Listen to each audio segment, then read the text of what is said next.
single day I'm gonna make something great. That's my way. Every single day I'm gonna make something great. That's my way.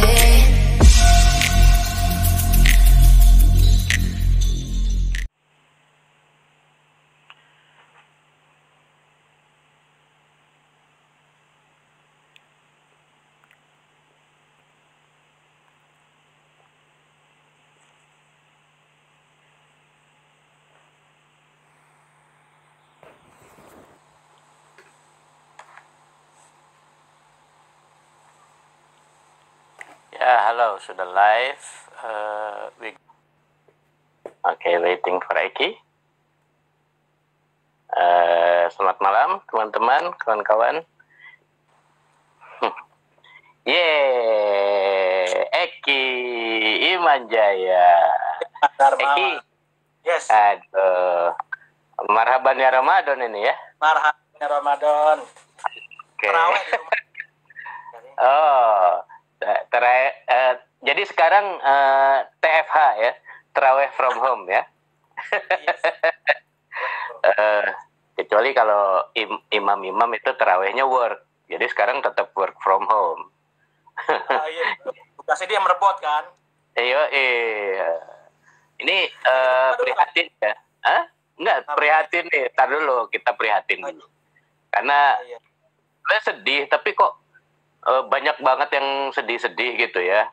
Beberapa hari ini jadi kayak grim banget gitu ya. Tapi di masjid-masjid pengumuman innalillahi wa inna ilaihi rajiun gitu cukup sering gitu ya, pagi-pagi atau siang atau sore. Waduh, cukup sering. Di beberapa tempat sih ada yang gitu.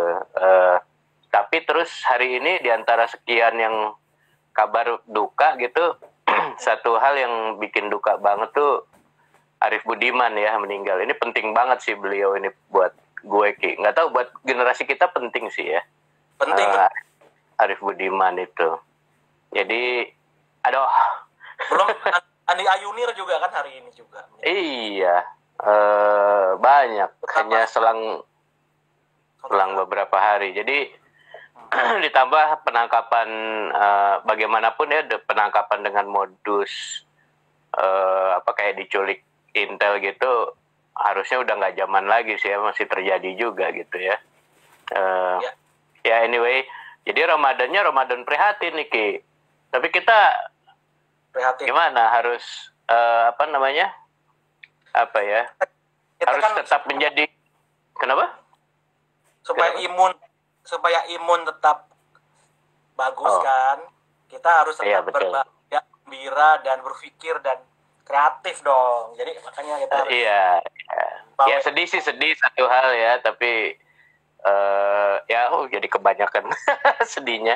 Ya udah deh, maksudnya ya sedih satu hal, tapi kita tetap meningkatkan mutu hidup kita supaya daya tahan tubuh kita juga tetap bagus ya. Jadi ya udah, kita berencana kan dari kemarinan itu mengangkat topik perempuan sutradara ya. Sebetulnya awalnya kita tuh mau Kartinian ya, Ki. Gue pernah mengusulkan namanya sutradari, cocok gak sih? Sutradara perempuan. Iya, coba aja. Coba aja dibikin buku gitu kan.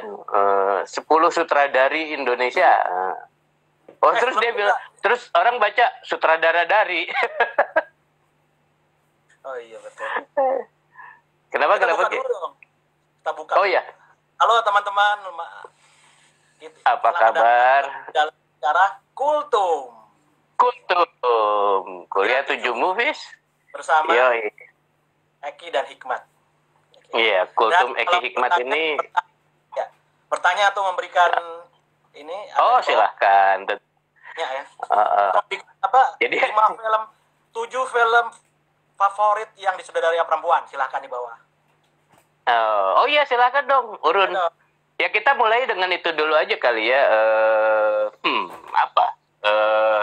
Sejarah.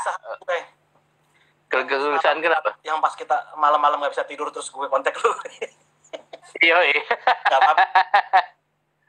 Ya itu, ya ternyata gue baru setelah ngobrol-ngobrol soal film dan perempuan, ya gue baru ngeh kalau kalau film pertamanya Sofia Wede masuk kompetisi utama Berlinale tahun 60. Yeah. Nah, yang bikin ini kan lo ngomongin sedih dari awal. Yang bikin gue sedih adalah gak ada yang inget gitu loh, gak ada yang peduli. Kenapa ya? Maksudnya itu saingannya Jean Renoir, terus saingannya ya si Juro Ozu, Ingmar Bergman. Iya. Walaupun yang menang agak aneh gue, yang menang Sesslinger. Loh, kok Sesslinger yang menang? Ada Ozu, ada Bergman. Iya. Karena tadi gue pikir kan kita semalam sempat ngobrol tuh apakah karena dia perempuan. Soal yang pertama lagi, kalau alasannya karena itu ya, karena kalau menurut gue gini, gak mungkin Orde Baru itu kan elit budayanya sangat pro dengan avant-garde, dan mereka pengen diakui kan. Yang pernah cerita soal Project Prosar ketika Rosian Anwar, Salim Said keliling ke Cannes, ke Berlinale tahun 82-83, dan di Berlinale dia bilang kalau saatnya lah film Indonesia masuk dalam peta film dunia. Tapi sama sekali nggak disebut soal itu, soal Sofia Wede gitu loh. Kompetisi gitu, dan kita baru ngomongin lagi setelah gue baru tahu dari lu juga, Mat, dan setelah Edwin masuk ke kompetisi utama gitu kan. Oh ternyata yang pertama tahun ya, yang Postcard from the Zoo ya. Nah ini juga sudah nih kenapa? Kayaknya 1962 Sofia Wede. Ya. Kenapa? Iya dan cek kita sempat ngecek kan. Ya, Gunan Muhammad sempat ngomongin sedikit soal itu, 1-2 kalimat. Thomas Barker 1-2 kalimat. Nggak ada yang ya disebut sih gitu kan, tapi bahkan di film Indonesia.id nggak disebut loh Sofia Wede menang Berlinale. Bukan menang, masuk kompetisi utama ya. Utama itu kan patut dirayakan tahun itu kan sebenarnya. Dia dipujikan untuk apa ya? Ada juga dia dipujikan, gue lupa juga tuh penghargaannya di Berlinale itu. Sebetulnya dia bikinnya tahun 1960, Badai Selatan. Tapi ikut kompetisi Berlinale itu terpilih itu pada 1962 ya. 1962. Jadi itu capaian yang luar biasa, karena waktu itu pun Berlinale sudah sebuah lembaga yang terhormat, terbukti dari kompetitornya kan waktu itu kan. Tapi kalau zaman 60-an berarti dia di Jerman Barat ya. Karena gue pikir apa karena perang dingin, komunisme sama Rusia, Amerika, blok Barat, blok Timur dan Jerman, dan itu di Jerman gitu. Tapi nggak juga di Moskow si Pincang ya, siapa namanya di Moskow kalau Vivori disebut gitu, cowok semua itu disebut gitu kan, pemenang gitu. Pejuang, bukan menang, paling nggak masuk gitu. Ismail Pejuang masuk ke Moskow Film Festival. Lah Moskow kan itu biangnya kiri gitu. Disebut gitu, tapi ini enggak, bingung gitu. Makanya kita masih misteri. Iya. Masih menunggu diteliti oleh Eki Manjaya. Kita inilah mengulik dan mengajak serta nih teman-teman kalau ada informasi tambahan tentang film Sofia Wede ini. Badai Selatan sekaligus beberapa film sesudahnya sih ada ya yang menuliskan. Yang gue terharu tuh ketika meninggal, komentarnya yang dikutip di di majalah di koran ya kalau nggak salah. Koran apa waktu itu tahun 80-an apa 90? Benyamin komentarnya, Benyamin Sueb. Komentarnya, Tante Sofia ini perannya tidak bisa diremehkan di dalam perfilman Indonesia. Tapi seumur-umur gue taunya beliau itu sebagai bintang film dan istrinya Dede Mohtar. Jadi ketika kabar Edwin, wah ini pertama kalinya film Indonesia ke ke kompetisi Berlinale, kompetisi pertama, satu ada yang menyanggah, kaget juga gue. Satu kaget bahwa dia sutradara. Kedua sampai ke sana gitu kan. Film pertama, bro. Film pertama loh itu. Film PWD ya. Sebelumnya dia memang masuknya ke dalam dunia film sebagai pemain ya, sebagai aktor ya. gitu. Sebelumnya ada sutradara juga, kok lupa ya sekarang. Sutradara perempuan juga. Yang pertama perempuan. Gue menggunakan kata perempuan sutradara itu lebih benar daripada ya puan. Kan akar katanya ada bertaut dengan kata puan, kan ada tuan dan puan. Tapi maksudnya gini, bukan sutradara perempuan, karena kalau sutradara perempuan adalah sutradara yang menyutradarai perempuan atau ya kan. Jadi struktur kalimatnya tuh begitu, sehingga bisa jadi laki-laki adalah sutradara perempuan. Tapi maksudnya dia menyutradarai perempuan atau membuat film tentang perempuan atau apapun. Tapi perempuan sutradara secara struktur sebetulnya lebih benar. Jadi kayak perempuan sutradara, perempuan aktivis, perempuan penulis gitu. Jadi ini perempuan yang menjadi sutradara. Dan memang jarang di Indonesia maupun di dunia. Asal jangan perempuan dalam pasukan ya. Wah, dan itu sutradaranya laki-laki. Gak hanya di Indonesia, jarang ya, Ki ya. Di mana-mana juga. Sebelum reformasi cuma 6 loh ya, saudara perempuan di Indonesia. Cuma 6, dan itu rata-rata, nggak tahu nih. Jangan-jangan gue salah soal Sofia WD ya, karena mereka udah nikah, atau karena 6 saudara itu selalu terkait dengan suaminya, ayahnya, atau abang atau adiknya yang laki-laki gitu. Tapi mungkin gue salah, tapi selalu ada dikait-kaitkan lah ya. Gitu kan. Misalnya Anjar memang Ratna Asmara itu suaminya. Oh iya, Ratna Asmara. Ya kan? Gitu. Sebetulnya kan tadinya namanya Sofia Waldi ya. Waldi itu kalau nggak salah bintang film juga atau bintang teater. Sofia Wede. Kemudian dia menikah, untuk suami keduanya itu namanya Wede Muhtar itu kan. Nah dia jadi Sofia Wede. Iya. Nah ya mungkin saja begitu. Tapi itu juga berlaku bagi laki-laki ya, enggak? Ini masalah sedikit aja kali perempuan, jadinya jatuhnya kayaknya yang dapat kesempatan itu yang harus KKN gitu ya. Iya. Dan gue dapat ini ya. Bentar dulu. Mbak Novi Kurnia juga, dia juga kelabakan dengan Badai Selatan ini karena dia nggak nemu filmnya. Padahal dia udah nyari-nyari sampai ke admin YouTube bajakan itu nanya, nggak punya gitu, nggak punya.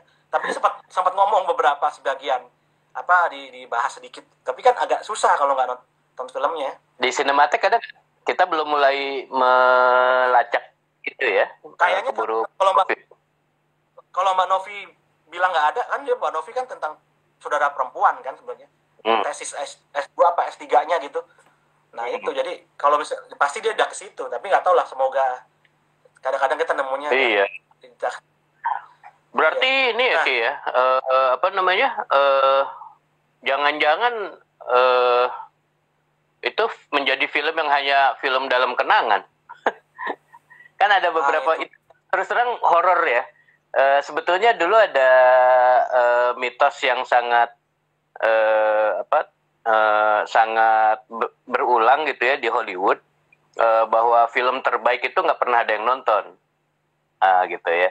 Tapi fenomena bahwa ada film yang cuma hanya ketinggal kenangan itu terjadi di mana-mana, tapi penyimpanan, pengarsipan, dan juga reproduksi atau diputar ulang itu juga dikemas ulang, diputar ulang itu sering terjadi di sebuah industri yang sebesar Hollywood itu gitu kan. Sementara di Indonesia jangankan soal industrinya, attitude kita terhadap produk kultural itu juga seringkali dari zaman kolonial ya, tidak terlalu mementingkan pengarsipan gitu. Dan akhirnya banyak bahan diambil ke Eropa gitu ya Ki ya. Iya, ada istilahnya kalau di istilah akademis itu orphan film. Jadi gue pernah nulis, jadi film piatu gue sebutnya. Jadi film yang nggak jelas itunya. Jadi gue waktu itu nulis soal film-filmnya Ismail, 2 filmnya kebetulan co-production sama Malaya kan, sama Singapura, Malaysia ya, waktu itu kan masih gabung. Dan gue nemunya di Malaysia 2 filmnya Usmar gitu ya, itu si Korban Fitnah sama Bayangan di Waktu Biar. Itu orphan film, jadi film yatim piatu istilahnya. Dan itu menarik. Tapi ini ya, kita tapi ngomong ke film perempuan. Tapi agak iya, tapi kita melenceng ini. Jadi tapi kita bisa nyambungin, misalnya ternyata film-film itu ya film-film perempuan sebelum reformasi juga susah kan ditonton. Mungkin kayak Novi Kurnia, dia nemu beberapa filmnya Ida Farida misalnya ya. Nah, itu yang harus ya tentu saja mungkin dengan nggak terlalu bagus kualitasnya gitu. Ida Farida itu menarik juga karena dia adiknya Pak Misbah Yusabiran. Dan yang menarik ternyata Pak Misbah pun ini itunya ya, yang gue baca nggak terlalu mendukung adiknya. Adiknya waktu itu kan si Ida Faridanya tomboy gitu. Jadi dia nggak terlalu. Sebenarnya dia nggak mau KKN juga kan, dulu kan harus sistem magang kan. Nggak mendukung karirnya Ida Farida si Pak Misbah ya. Nggak keberatan dia masuk ke dunia film ini ya, perempuan masuk ke dunia film sebagai sutradara ya. Dulu apa sih Guruku Cantik Sekali ya, salah satunya dia. Jadi memang Ida Farida tuh gue inget di waktu kecil itu ngelihat fotonya dia sedang menyutradarai, hebat banget rasanya gitu ngelihat foto itu, kayak kalau nggak salah di majalah Tempo deh, hitam putih gitu ya. Dan dibicarakan dengan hormat gitu ya, tulisannya seingat gue gitu, tentu gue udah lupa detailnya, tapi kemarin gue baca dia dikategorikan sebagai, dan ini seolah sesuatu yang mengurangi nilai gitu ya, dia sutradara yang cenderung pada film komersial, bukan auteur. Jadi iya, soalnya ada itu ya, pembedaan itu kan, wah seolah-olah ya karena ini sih ya konteksnya sih capaian individu modernisme gitu ya, maksudnya capaian individu jenius itu sangat berharga ketimbang konteks atau capaian kolektifnya. Anyway, itu udah, ini beberapa kali gue merasa gue melenceng, mungkin karena pada dasarnya untuk tema yang tadinya awalnya mau Kartinian tapi kemudian kita gedein aja gitu ya, yaitu film-film paling berkesan dari para puan sutradara di seluruh dunia gitu. Tapi perasaan gue gini, rasanya kita bukan orang yang tepat-tepat amat ya ngomongin tema topik ini. Tapi karena ingin merayakan. Kalau dunia sebetulnya kan Hari Perempuannya tanggal 8 Maret ya. Tapi kemarin kita kepikiran Kartinian bulan April gitu kan, tema perempuan. Jadi kita juga sebetulnya tidak konsisten. Mungkin karena kurang bahan ya Ki. Kan kita laki-laki terus ngomongin perempuan sutradara. Tapi dalam perjalanan menonton kita punya film-film yang berkesan yang dilalahnya dari perempuan sutradara. Sebagai catatan sebenarnya sampai sekarang pun banyak orang yang mengatakan perempuan sutradara di seluruh dunia itu underrepresented. Kalau ada 100 film atau film terbaik, seringkali banyak masterpiece dari karya puan sutradara itu tidak diangkat di dalam daftar itu, dan orang harus menggali-gali sendiri, dan itu underrepresentasi itu, representasi yang kurang itu menunjukkan masih ada patriarki ya gitu ya. Tapi di dalam keterbatasan itu ya yang membuat kita juga jadi susah ngaksesnya gitu ya. Kalau kita berangkat dari pengalaman natural kita nonton film, ya secara natural kita nggak dapet juga, kecuali beberapa gitu. Dan kayak kalau gue tuh kenapa? Kayak beberapa film kan kita nonton aja gitu, bisa kayak Clueless itu kan cewek yang direct gitu loh. Tapi cewek banget itu, kita mikirnya gitu kan. Yang banyak dibicarakan sebagai yang dapat expose banyak waktu itu lebih cowok dari James Cameron kan, itu ini beberapa filmnya. Iya.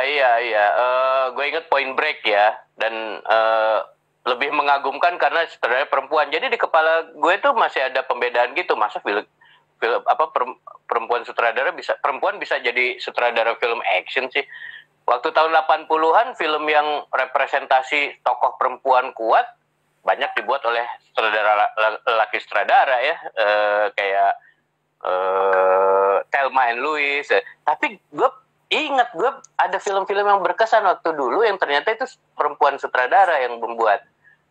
Kayak misalnya, inget gak ini? 2 film Madonna itu yang sutradarin perempuan kalau. Ya kan, Desperately Looking for Susan ya kan? David Sama Susan. satu lagi, David hah? Susan, ya. Desperately Seeking Susan. Ya. Kalau nggak salah Susan Fieldman ya, saudara. Sama satu lagi A League of Their Own. Itu gue lupa saudara, tapi perempuan juga. Sama ini horor juga loh, tapi gue agak memalukan nih, gue mengaku gue belum nonton Babadook gitu. Jennifer Kent ya kalau nggak salah ya itu. Enggak, itu kan sesudah, Ki. Maksud gue yang waktu kecil itu. Tapi ya soalnya kan katakanlah setelah 98 aja di Indonesia perempuan sutradara makin muncul, apalagi setelah Kuldesa kan. Dan tidak harus seperti yang lu bilang tadi, nggak harus anaknya siapa juga gitu kan, muncul aja gitu. Siapa ya? Kenapa? Ya anaknya siapa atau istrinya siapa kan, atau ya pokoknya KKN dalam tanda petik gitu ya, KKN in a good way lah. Tapi apa namanya? Kalau kayak Jennifer Kent udah banyak lumayan muncul itu exposure kalau 2000-an kesini gitu loh. Jadi ya ini sih apa namanya? Apa nih? ya. Babadook mesti nonton, Ki, juga Night Angel tuh. Erik, apa kabar? Lockdown. Apa kabar lockdown di sana? Di London, Erik ya? Ya, Babadook harus nonton tuh. Ada Panji juga, kalau salah Panji komentar dong, Panji Wibowo. Terus tadi ada Andi, ada Irwansyah. Weh, mantap. Wah, ada Mbak Diana Nazir nih tadi habis rapat.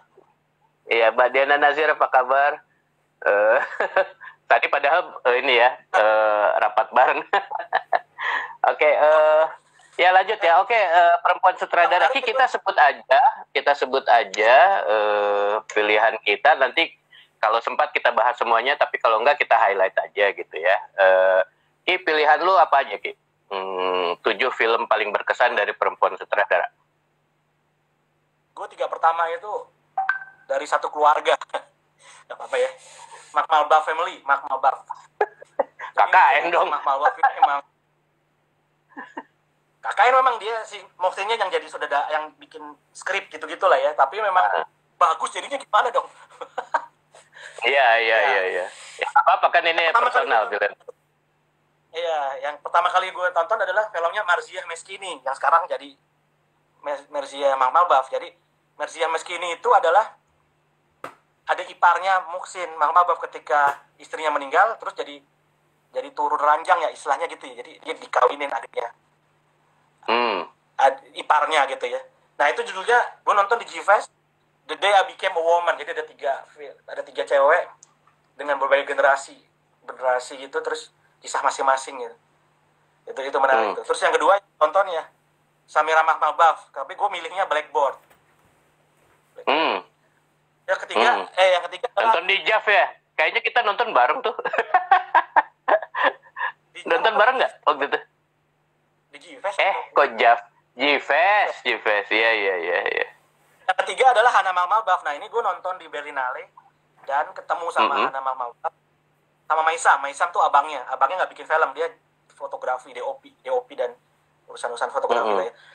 Dan itu yang menarik di sana itu apa judulnya, Ki? Buddha Collapse of Shame. Jadi dia tentang Taliban. Jadi kan memang keluarganya Malbaf tahun itu adalah dia pengen itu ya, memotret perbatasan Afghanistan dengan Iran gitu kan. Afghanistan waktu itu lagi Taliban, lagi keras-kerasnya. Jadi pengen ngomongin itu. Jadi termasuk Blackboard dan Buddha Collapse of Shame. Nah, ini Hana kan waktu itu film keduanya kalau nggak salah. Dan ini kan masih 18 tahun. Ini sama kayak Samira ya. Samira waktu 18 tahun udah di Venice kalau nggak salah. Tapi ini di Berlinale di bagian generation, di khusus film anak-anak. Jadi dia kan materinya berat ya, tentang anak kecil yang niru. Jadi anak cewek kecil ini pengen belajar terus nggak bisa, dia nyari jauh jalan, terus dia ketemu sama bocah cowok terus ngikutin ini, berat loh itu ngikutin bapaknya atau abangnya ya, kamu pakai lipstick ya gitu-gitu, kamu harus tidak jam, ayo tajam gitu maksudnya. Dan itu kayak mainan tapi kita kan ya. Nah, tapi role playing ya, role playing. Ya role playing, tapi dia kayak beneran. Ayo kita rajam, ngeri banget. Yang yang still fotonya jadi di flyer yang lo ambil dari flyer itu ya. Bagus gitu yang satu. Nah, tapi anak-anak kecil yang nonton setelah film selesai tanya jawab, itu siapa yang mau nanya? Semua. Saya itu anak-anak SD kali itu, SD SMP. Wah, gila nih. Maksudnya bisa loh. Dan pertanyaannya itu ada yang polos, ada yang enggak gitu. Jadi mereka bisa komunikatif gitu sama penonton yang bahkan anak-anak gitu. Anak-anak remaja lah ya, remaja. Ya, belasan itu. Udah collab out of the shame. Out of shame. Out of shame, iya. Itu yang paling berkesan tuh. Dan gue begonya gue wawancara dia dan berhasil. Terus lupa gitu rekamannya di mana, tahun 2008 kan? Enggak lah. Foto juga hilang fotonya. Waduh. Barbuk nggak ada nih, gimana nih? Hanya tinggal kenangan. Lanjut Ki. Sebut dulu pilihan lo. Terus yang berikutnya adalah Susan Bier. Ini favorit gue juga. Salah satunya In a Better World yang gue tonton. Nah ini menarik nih, gue nontonnya di Sundance Film Festival. Ini dia jadi seorang bapak penganut ahimsa ya, tapi di lingkungan yang sangat keras dan bully gitu ya. Jadi anak-anaknya itu dibully, tapi bapaknya karena ahimsa, dia nggak disuruh gak usah lawan, udah lah gitu ya. Akhirnya dia ketemu bapak, terus bapaknya dia itu dibully, digampar, pak gitu, kasar banget. Dan gue pengen marah banget gue. Balas, dia nggak mau balas. Anaknya kan ngeliat gitu loh. Itu yang jadi dia bisa bikin emosi gitu. Jadi gue emosi banget nih. Tapi bapaknya kan pengen nunjukin ke anaknya. Tenang, ahimsa enggak. Kita harus bisa ngomong dengan baik-baik, jangan dilawan gitu-gitu yang guanya itu udah wah gila. Nah, tuh anak kenalan sama anak baru yang dia korban perceraian gitu. Jadi dia sangat itu mainan bom molotov gitu. Jadi kita balaskan dendam bapakmu. Kita bakar mobil gitu, jadi sebaliknya. Nah, jadi si bapaknya ini dia itu dari negaranya selalu bolak-balik ke Sudan. Di Sudan dia mempertanyakan keahimsaan dia karena dia sebagai dokter itu dia di situ preman-preman tuh merajalela lah ya. Nah, dia harus mengoperasi rajanya preman yang selama ini bunuhin orang-orang dosa. Dia harus nolong kan. Nah, itu dia tuh kan jadi itu banget tuh. Jadi bisa tuh Tanbir tuh dilema-dilema yang moral yang gitu loh. Ini gue sebagai dokter harus nolongin, kalau nggak dia mati. Tapi dia kan kalau dia hidup dia akan bunuhin banyak orang nggak berdosa. Gitu loh. Nah itu gitu loh yang nggak tahu nih apa ada dilema kayak dilemanya komik ini Monster. Naoki Urasawa. Oke, terus Marjan Satrapi lah ya. Berarti 4 Persepolis ya, Marjan Satrapi. Dan gue masih lah ya, nggak apa-apa lah ya. Berarti lu 4 Iran nih, udah 4 Iran semua. Lu ini memang fokus ya, pada perfilman Iran ya.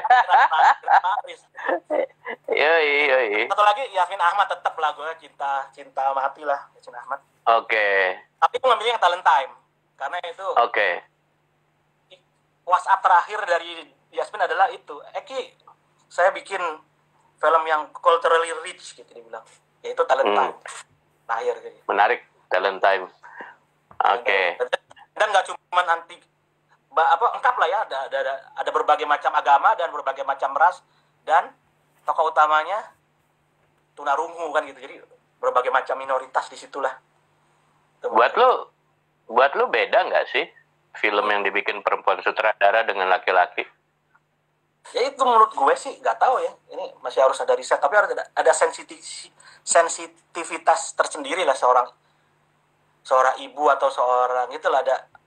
Tapi nggak juga lah, Catherine Bigelow itu kadang-kadang lebih gahar dari mantan laki kan gitu. Siapa lawakannya Tina Fey waktu menyebutkan nominasi Catherine Bigelow film apa deh yang tentang penyiksaan itu ya, apa sih? Kok lupa gue. Terus Tina Fey bilang gitu kan, apabila ini film tentang siksaan dan realistik. Ya gue percayalah, sutradaranya kan pernah hidup lama sama James Cameron, cie. Si geblek. Zero Dark Hour ya.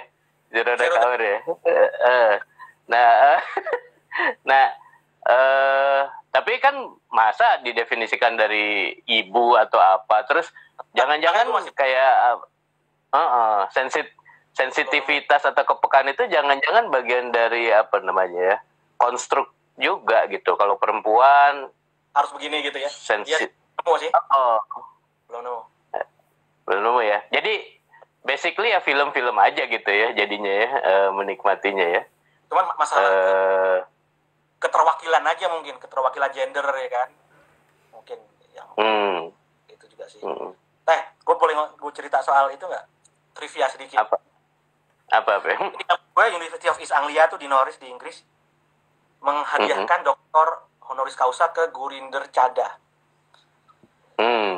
Yang bikin Benedict Beckham. Iya, itu masuk dari development studies, bukan dari film studies, dari development studies. Karena studi pembangunan.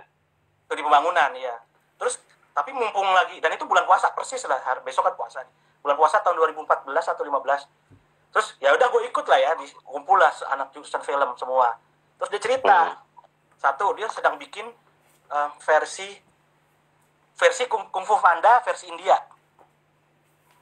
Dia bikinnya judul dan tema, lo tau lah ya, karakter utamanya adalah Hanoman. Tapi belum jadi Hanoman. Iya, terus yang kedua, udah tercatat gitu, tapi gue nggak bisa ngapa-ngapain ya maksudnya. Gue padahal pengen ngobrol, tapi kan tuh banyak orang dan dosen-dosen gue gitu ya, ya udahlah gue dari jauh aja. Nah terus yang kedua, dia cerita satu hari di London, udah tercatat itu dia bertemu dengan satu anak band yang katrok dan culun gitu ya, dianterin kemana-mana, nginep di rumahnya dia, belum terkenal sama sekali 70-an. Terus dia ngobrol, oh iya gini, dan dia belum tahu tentang London segala macam. Terus dia cerita, lo tau nggak siapa? U2, dia bilang. Jadi, Bono maksudnya? U2, satu U2 itu. Satu U2 nganter. Satu U2. Masih berondong ya? U2-nya masih berondong. Dia adalah salah satu orang pertama yang nganterin gitu-gitu ya. Oh iya. Dah, nggak penting sih tapi. Lucu. Pilihan gue ya, 7 film karya perempuan sutradara yang paling berkesan buat gue. Satu, entah kenapa pas bikin daftar ini nomor 1 yang muncul di kepala segera adalah I Shot Andy Warhol dari Mary Harron. Itu film tahun 1996. Orang mungkin lebih kenal dia di film keduanya ya, yang American Psycho ya. American Psycho. Kedengeran Ki? Masih kedengeran ya. Jadi tapi gue paling terkenang itu sama I Shot Andy Warhol. Pertama judulnya itu udah asik banget, terus yang main juga siapa ya? Tapi yang menarik waktu itu karena itu kan tentang seorang feminis radikal yang menembak Andy Warhol, tapi pada saat yang sama itu ada manifestonya. Kok gue sekarang lupa ya manifestonya, tapi itu luar biasa karena intinya manifesto itu adalah dunia ini sebenarnya tidak butuh laki-laki. Jadi mati aja semua laki-laki, kalaupun ada laki-laki yang dibiarkan hidup oleh perempuan, itu adalah yang berguna untuk membantu ya jadi babu lah gitu. Gitu kan. Tapi gue baca loh manifestonya. Kadang-kadang gue setuju juga gitu. Manifestonya. Jadi keren banget sih nulisnya gitu ya. Jadi waktu itu pada saat film itu beredar dan gue tonton dalam bentuk VCD, ada yang ngasih Valeria Solanas ya, kalau nggak salah ya. Bener gak ya? Kok gue lupa sih. Tapi feminisme, manifesto feminis yang paling radikal pada saat salah satu yang paling radikal saat itu yang buat gue berkesan banget. Kemudian filmnya sendiri asik lah, rada eksperimental, dan gue lihat ya tahun 90-an tentunya ya. Jadi apa namanya, segar juga buat gue. Gue masih memformasi tuh kira-kira film tuh kayak apa sih selanjutnya gitu. Yang kedua SIP atau di Apple ya, Samira Mahmalbaf juga. Aduh, Mahmalbaf ini agak terlalu mendominasi nih. Tahun 98 ya. Tentu saja karena gue ada mungkin agak eksotik juga karena apa namanya, muda banget terus jadi sutradara, masuk Cannes ya, waktu itu ya, kalau nggak salah Venice kalau nggak salah. Oke. Ya, tapi buat gue pada saat menonton itu yang sangat berkesan adalah pembauran antara apa ya namanya, dokumenter dengan fiksi gitu. Jadi, dan itu menurut gue hal yang menarik yang terjadi setelah 98 kebetulan gitu ya. Jadi setelah itu juga kan ada Michael Winterbottom ya, yang pertama gue kenal dulu di Welcome to Sarajevo, tapi kemudian dia bikin serangkaian film yang membaurkan kayak gitu. Tapi ada perasaan tergetar ketika tahu bahwa itu otentik loh, dua anak itu gitu yang jadi tokoh utamanya, yang dikurung oleh ayahnya yang pergi untuk kerjaan-kerjaan di luar rumah. Yang ketiga yang sangat menyenangkan tapi deceptively subversive itu adalah Monsoon Wedding Mira Nair. Walaupun tentu saja kalau yang paling sering di forward, di rewind itu adalah film Mira Nair yang lain, yaitu Kama Sutra. Tapi kan itu berarti terkesan juga.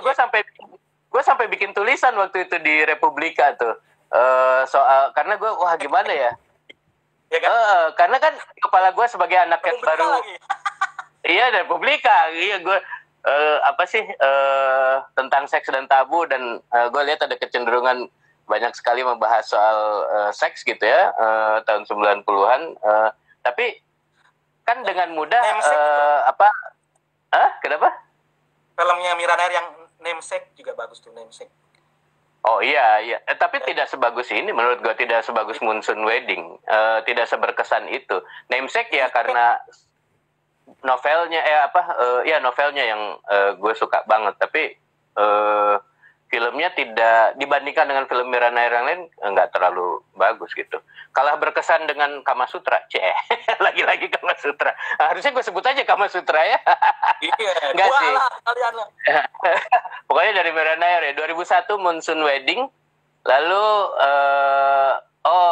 ini yang kalau banyak orang bilang inilah kasus di mana dengan kuatnya perempuan secara signifikan menyumbang perspektif terhadap film making gitu, yaitu Jane Campion ya, Jane Campion, The Piano.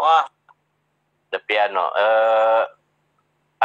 Dia menjadikan kameranya itu sebagai, ini klasik banget studinya female gaze ya, mewakili female gaze gitu. Dan gue sih terkesannya karena ya, piano masuk ke dalam air gitu. Lalu puitis banget gitu.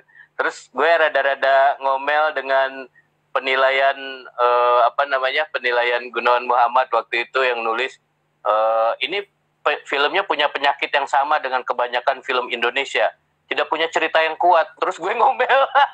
Kesel.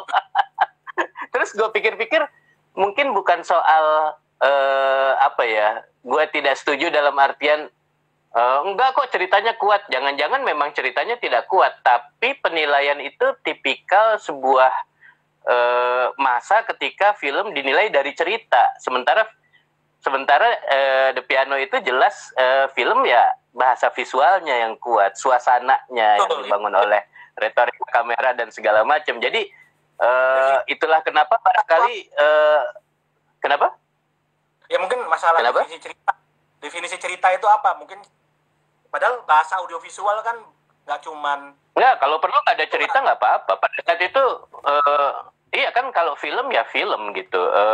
Barangkali ini kenapa gue kemudian melihat kenapa mungkin Mas Gun itu juga tidak suka pada film-film Garin Nugroho yang dengan tegas di awal 90-an ngomong, saya itu filmnya estetika visual, bukan estetika teater atau estetika cerita gitu. Jadi, Dan selalu orang kan, wah Garin ini gambarnya indah tapi nggak ada ceritanya ya, selalu gitu kan. Padahal ya barangkali itu yang membuka jalan pada penikmatan terhadap pure cinema atau whatever lah gitu. Jadi The Piano menurut gue juga jatuh dalam kategori itu tahun 93 ya. Lalu tadi ada yang nanya ini nih, Sofia Coppola gimana? Sofia Coppola gue masukin sih sebagai salah satu filmnya sebagai film yang sangat berkesan, yaitu tentu saja Lost in Translation. No surprise. Walaupun gue sebetulnya pertama kali takjub nonton Virgin Suicide, terutama karena gue fresh baca novelnya juga, dan novelnya bagus banget. Tapi terus filmnya kayak makhluk lain aja gitu. Gue menikmatinya tidak mengaitkan dengan novelnya gitu. Yang lucu itu ya, soal Lost in Translation itu ceritanya si Joko Anwar yang sering berulang. Jadi dia ketika pertama kali nonton Lost in Translation dia nggak suka banget. Film apa sih? Tapi nonton yang kedua kalinya dia jadi suka banget gitu. Oh iya. Dia melihat ada pembacaan yang beda gitu. Oh iya ya, dari dia sering beberapa kali share soal itu dia. Iya.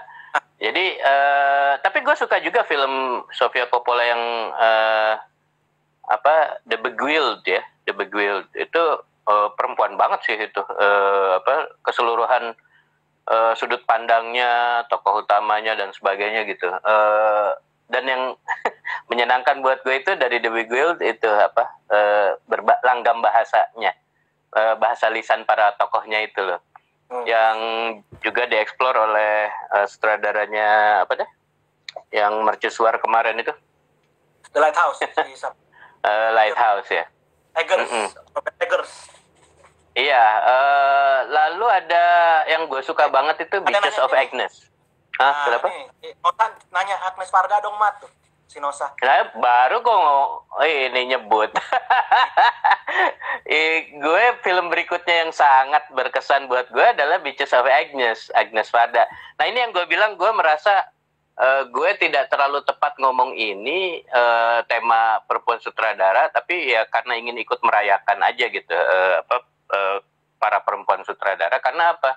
Gue dua sutradara terakhir yang filmnya gue ambil sebagai paling berkesan itu gue nggak terlalu tahu, nggak ngikutin karir mereka, padahal lama banget, udah lumayan lama, dan gue nggak mengulik itu.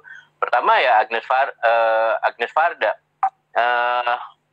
jatuh cinta banget pada Beaches of Agnes sebagai form gitu, eksplorasi bentuk, tapi juga pada saat yang sama bentuk yang aneh itu sesuatu yang tipikal dari capaian seni kontemporer modern gitu ya, avant-garde gitu ya, itu terasa sangat intim dengan persoalan-persoalan yang ada dalam diri gue, relate gitu. Artinya apa? Bahwa seni itu ternyata dekat sekali ya. Bagaimana dia misalnya cerita di dalam Beaches of Agnes itu, dia bikin film hanya berdasarkan berapa panjang kabel kameranya bisa dari rumahnya, dan satu film jadi gara-gara dengan jangkauan panjang kabel itu. Jadi eksplor rumah, luar rumah gitu kan, segala macam. Yang gue rasakan adalah ternyata avant-garde itu tidak jauh dari keseharian. Dia temu desa nelayan di Perancis, dan itu dia bisa jadi karya yang avant-garde juga gitu. Avant-garde ternyata bukan sesuatu yang memulung dari wahyu langit, enggak, tapi memulung dari apa yang dia jumpai sehari-hari gitu. Itu buat gue menggetarkan. Oh, seni itu begitu ya, seni kontemporer begitu. Gue tidak punya ambisi menjadi kontemporer, menjadi seniman kontemporer gitu, enggak. Dalam artian kalau gue jadi seniman, gue juga mungkin enggak kayak gitu. Konteksnya kan Agnes Varda hidup di dalam konteks kultural Prancis. Tapi gue suka banget praktik di mana menjadi seniman itu tidak dibungkus oleh kata-kata tinggi, enggak, tidak dibentengi oleh konsep yang sangat abstrak dan jauh dari kenyataan sehari-hari, tapi justru kenyataan sehari-hari bisa menjadi bahan yang bahan karya yang kemudian membuat kita melampaui dari keseharian, tapi kita lihat selanjutnya. Ini gue udah mulai abstrak nih, tapi tapi perasaan itu yang sangat kuat. Yang kedua, perempuan yang terakhir, film pilihan gue terakhir adalah High Life. harusnya sih filmnya yang sebelumnya gitu ya, kayak Agnes Varda itu, tapi gue belum sempat ngulik gitu. Claire Denis itu kan banyak film-filmnya. Gue sempat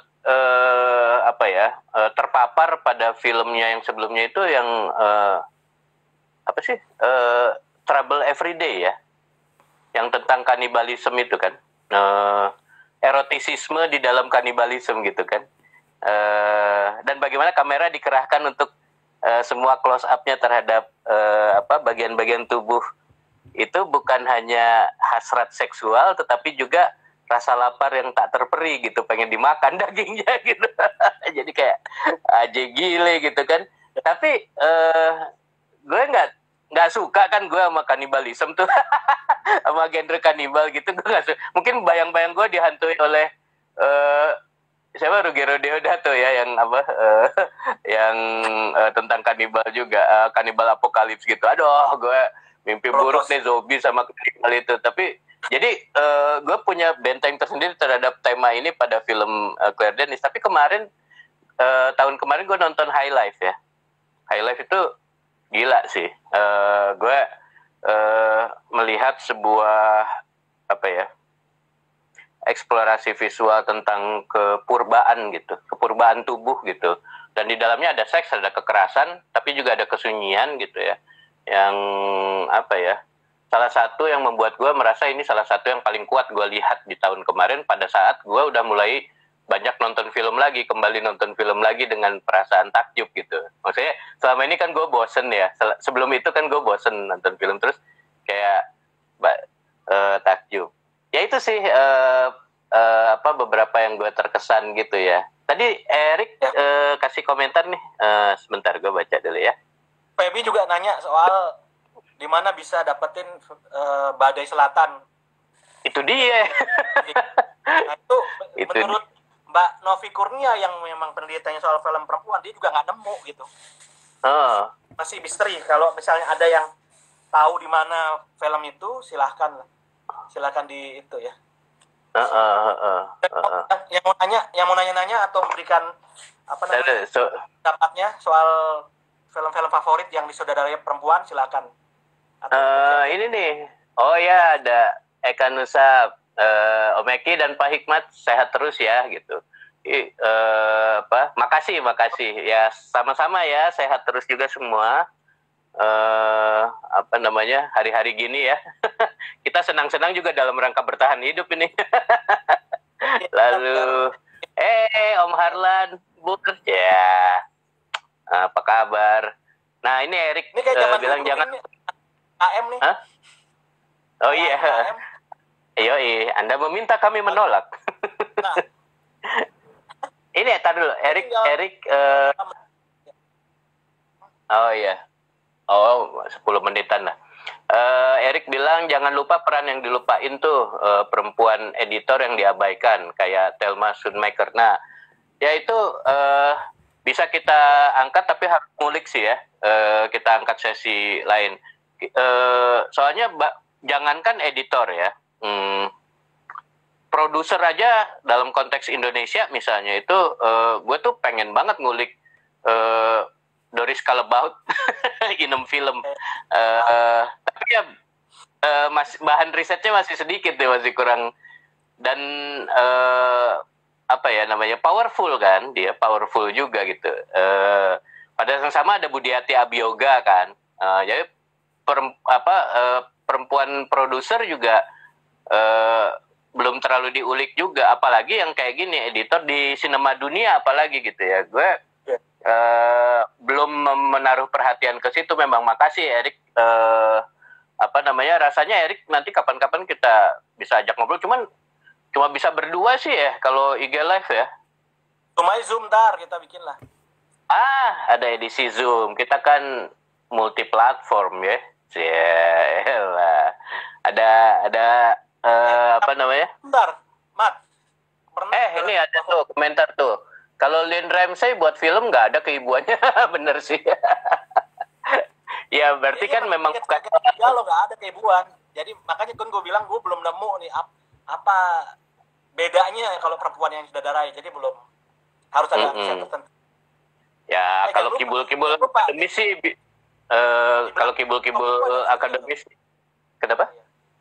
Hitchcock Kenapa? sukses karena peran istrinya juga, itu juga jangan lupa.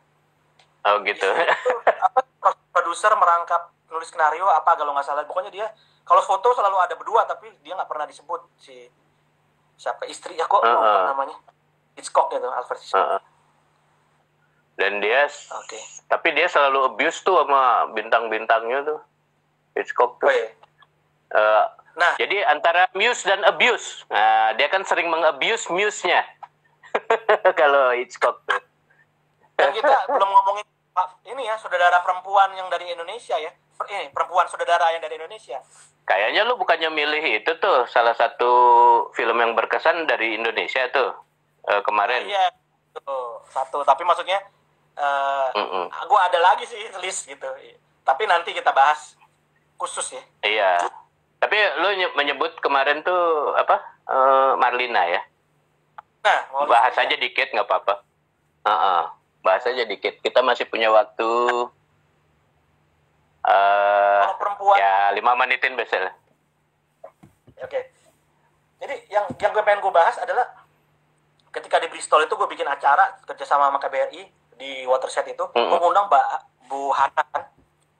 Bu Hana itu memang dia memang itu ya pakar apa namanya, inilah tokoh perempuan lah ya, dan gender dan feminis. Aktivis. Dan dia bisa aktivis perempuan ya, dan dia juga dia ngelihat Marina tuh beda dengan yang gue lihat gitu loh. Maksudnya itu juga menarik karena dia bilang itu apa namanya, pembabakannya itu nggak sembarangan, dia bilang gitu kan. Dari ada apa dia, oh iya, tapi gue bilang, Bu tulis aja Bu, kalau perlu saya bantuin nulisnya. Iya, tapi nggak tahu sampai sekarang gue lupa, nggak minta lagi. Jadi itu juga kalau kritikus atau pengulas perempuan mungkin bisa. Perempuan pengulas, perempuan kritikus. Kenapa nggak kritikus wati? Iya, perempuan pengulas. Nah itu, jadi maksud gue. Tapi kalau saudara, nah ini gue belum nemu emang. Perempuan kritikus ya bidang tersendiri juga tuh, seru juga. Pauline Kael ya, We Cannot Escape Her ya. Dan emang ketika kita sempat ngobrol kan, perempuan kritikus di Indonesia juga yang memunculi permukaan juga nggak terlalu banyak ya. Saya pernah. Kira-kira siapa kita hitung? Oh, enggak. Itu ya nantilah. Itu. Ya, beda sendiri ya, lain tema gitu. Enggak, maksudnya bisa jadi tema. Itu sebetulnya adalah hal-hal yang kita bisa obrolkan dalam kultum selanjutnya. Kami sebetulnya Eki dan gue itu kan bikin kultum ini tadinya untuk vlog ya di YouTube. Di kanal YouTube ada beberapa yang sudah tayang, ada beberapa yang karena kendala teknis belum tayang, jadi utangnya banyak untuk menayangkan beberapa yang sudah direkam gitu karena masalah teknis gitu ya. Tapi ya kurang lebih awalnya sih di YouTube, tahu-tahu terjadi pandemi ini, lalu gimana ya yang kita nggak usah ketemu tapi masih tetap bikin vlog gitu ya. Tahu-tahu banyak yang pakai IG Live nih, makasih. Tapi gue rasa sih memang ini bukan satu-satunya ya IG Live ini kita. Ini kan ngobrol apalagi ini ya dalam rumah, dalam kamar. Gue sih dalam kamar Ki. Sama. Yoi. Lu nggak maksud perempuan bidadari berambut emas asik. bukan maksud gue. Maksud gue sua isolasi gue dalam kamar, bukan dalam rumah. Sua karantinanya tuh dalam kamar. Jadi karena gue nggak mau ke rumah gue yang di Sawangan kan.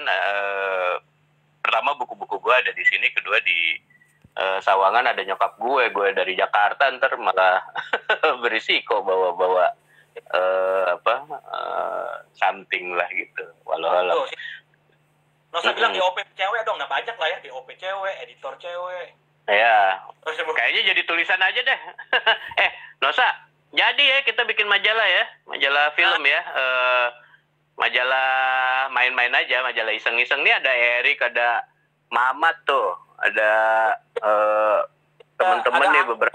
Gitu, tadi lihat. Oh ya, sumbang-sumbang lah pada tulisan. Oh iya, ada Dewi Gerinjo. Sorry. Halo. Panji Bobo. Kenapa? Kenapa? Panji, bukan. Ada Panji, ada Nosa. Tapi ini Panji ngobrol dong, Pak. Panji, lu bantuin ke apa gitu. Oh, dia lagi merenung. Jangan digangguin, lagi merenung. Iyo.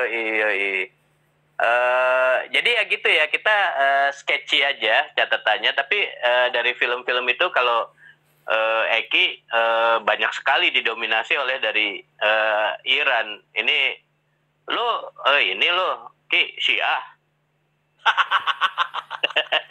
Yang menarik itu loh. Satu. Lo kampanye ini, lo ekspor ideologi nih. Nah, Kenapa? Ini soal Yasmin. Kalau Yasmin kan gue masukin perempuan saudara ya. Jadi ketika gue di Honolulu di konferensi ini tinggal 4 menit lagi, ada satu orang cowok ngomongin Yasmin Ahmad, tapi ngomongnya pakai hi. Oh, bersikeras. Pakai hi gitu. Terus ada itu dong Gaik Cengko, salah satu tokoh akademisi di Asia Tenggara lah ya, yang salah satu tokoh penting di ASEAN. Dia langsung protes, gue di situ loh, dia protes terus sambil diri terus sambil menahan marah. Dia itu meninggal sebagai perempuan gitu. Gak boleh lo gitu, lo gak bisa begitu. Dia sekarang perempuan, lo gak boleh digituin sama dia. Masih kita begini langsung begini. Gak boleh digalak. Terjadi drama. Hargai dia gitu. Oh iya, oke. Iya sih. Maksudnya padahal sama Malaysia ya, maksudnya berantem sendiri. Oh, yang orang Malaysia gitu yang wah ini kenal dalam negeri mereka gitu. Di episode awal kita bahas lumayan banyak Yasmin Ahmad ya, di YouTube ya. Kultum Eki Hikmat kebetulan gue nge-host ininya kanal YouTube-nya. Ya. Jadi oke ya, tumben nih kita nggak kelebihan waktu. Teman-teman kalau ada yang mau usul topik obrolan, silahkan. Mau ini ngobrolin film religius gitu? Ki, sebagai lo orang yang ternyata terbukti malam ini mengekspor ideologi Syiah. Iya, karena gue sering ngomong, apaan sih kan? Oh iya gitu ya, garing banget sih lo. Lu pendengar radio SK deh. Nanti nanya, mana Marinanya? Ntar lah, udah tinggal 2 menit lagi, ntar lu ya. Ya, iya. Ada perempuan saudara Indonesia, dan itu di hari Ibu mungkin Desember dong. Di ini aja yuk, di Zoom aja kali ya, kita bahas ya biar lebih leluasa dan bisa direkam ya. Perempuan sutradara Indonesia ya, sebagai topik khusus. Dan juga wilayah-wilayah yang tadi disebut kayak Erik itu, editor, itu penting sih.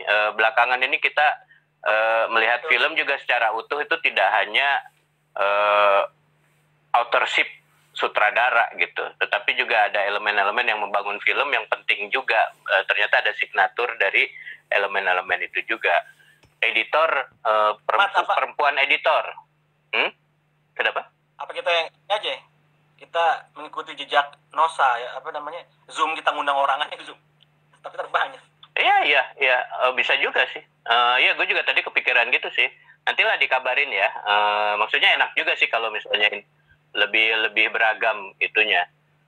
Cuma kan awalnya kultum ya gitu, kayak kultum anak musola, Kita kuliah 7 menit yang berlangsung selama sejam. Oke, sudah hampir habis waktu. Terima kasih teman-teman. Sekitar radio aja dah, kenangan nih. Jangan lupa kalau malam Jumat kultum ya sih. Oh iya, selama masa pandemi malam Jumat kita nyunah kultum ya. Jadi oke ya. Terus kultum. Silahkan kasih usul topik-topiknya kultum IG Live, edisi IG Live. Sampai di sini dulu. Makasih teman-teman yang sudah partisipasi yang sudah gitu iya jaga kesehatan semua, bye. Terima kasih.